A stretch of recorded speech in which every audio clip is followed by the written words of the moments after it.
We're starting our tour here of the Ring of Kerry at Kalegi Graveyard. And it was a macabre statement in the chapel that the man that was laid to rest there was laid to rest by his 4 sons by torchlight at midnight. And there's an escapee. Yes, there's a grave that's open. Let's take a look.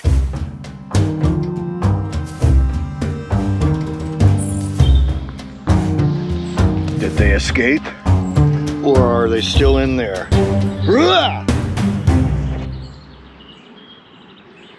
And the answer that you need for this virtual is on the vault door down there. We got it, and we're good to go. More Ring of Kerry coming up. So what do I send in?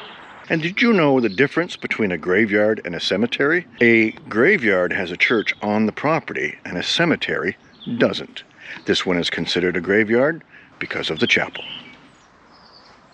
Short drive down the road, we're going to check out Torque Waterfall and the associated traditional geocache there.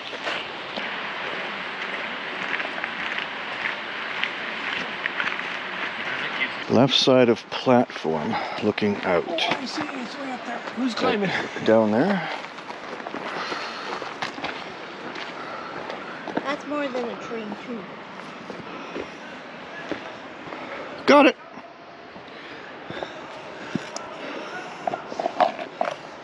Shebang. There you be. That's a geocache.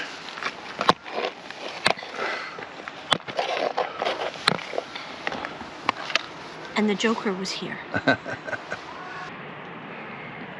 It's a great spot for a geocache, but it's not where it falls at all. So let's go down, we can hear them.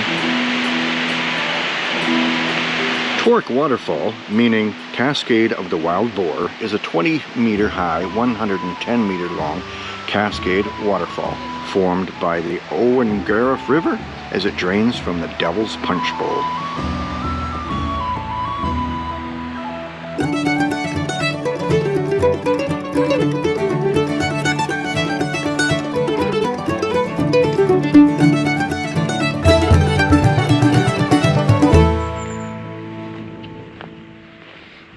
Quite a ways up the coast, we're stopping for an earth cache about sand and a beach.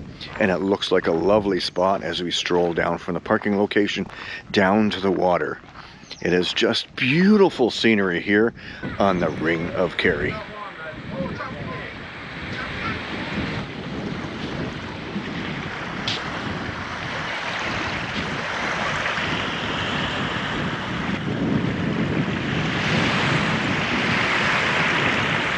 Here you need to answer about 5 questions. Mostly about the sand and the rocks. It's not quite silt.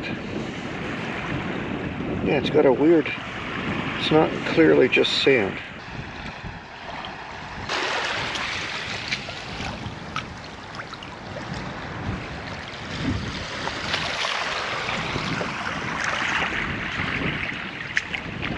This earth cache is dealing with sand, but I love the formation of the rocks, the uplift. And you can see the layers completely almost vertical at this location. That's pretty cool. Of course, I love geology.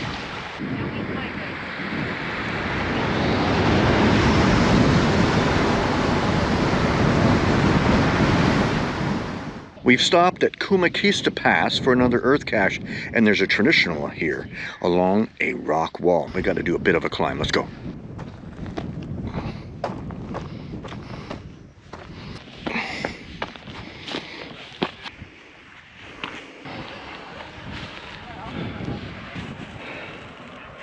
I think oh, I got it. It's over here right at the end on the other side of the wall. Swing. Gosh. Thank you. You're welcome.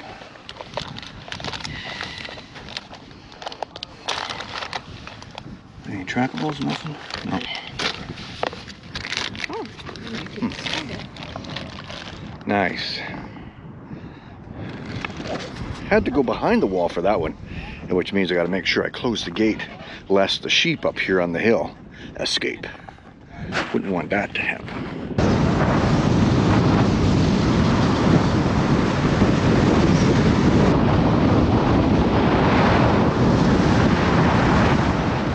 stopping off at Skellig Rocks to look through the telescope over at the Skellig Rocks islands in the distance. I added this geocache because it was a Star Wars location in one of the films, and when you need to know what the logging requirements are, you have to click a link, and this is what plays. It's so cool.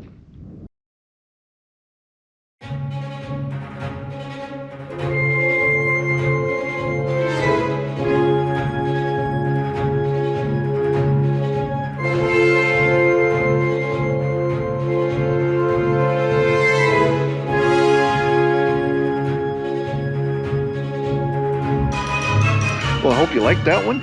I'm not sure what location this was for Star Wars, but if I can figure it out, I'll stick it in right here.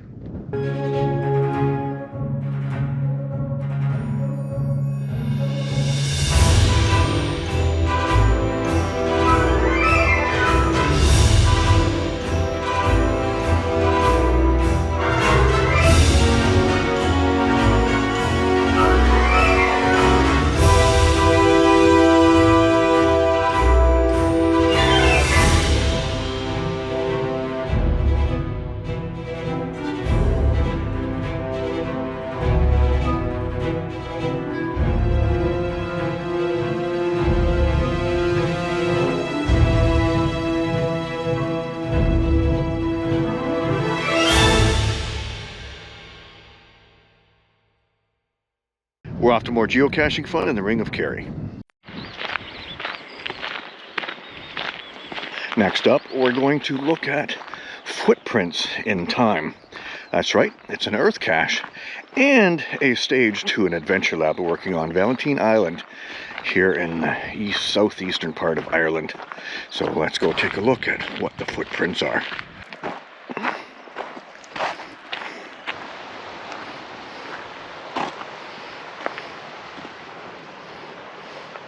Is that it there? This is where the tail falls. Here you can see the tetrapod footprints as they snake along the surface of the rock right there.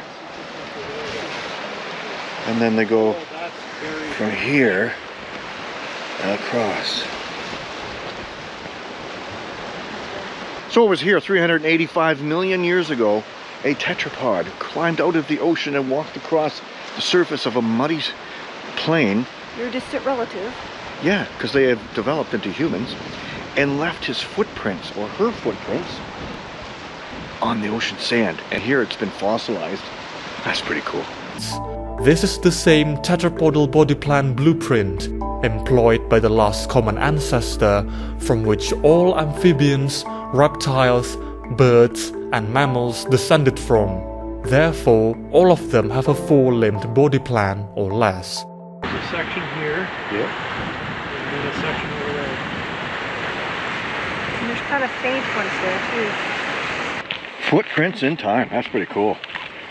Distant relatives have been here. Is that your great something or other father or mother? Keep watching, there's more caches to be found. Where will geocaching take you?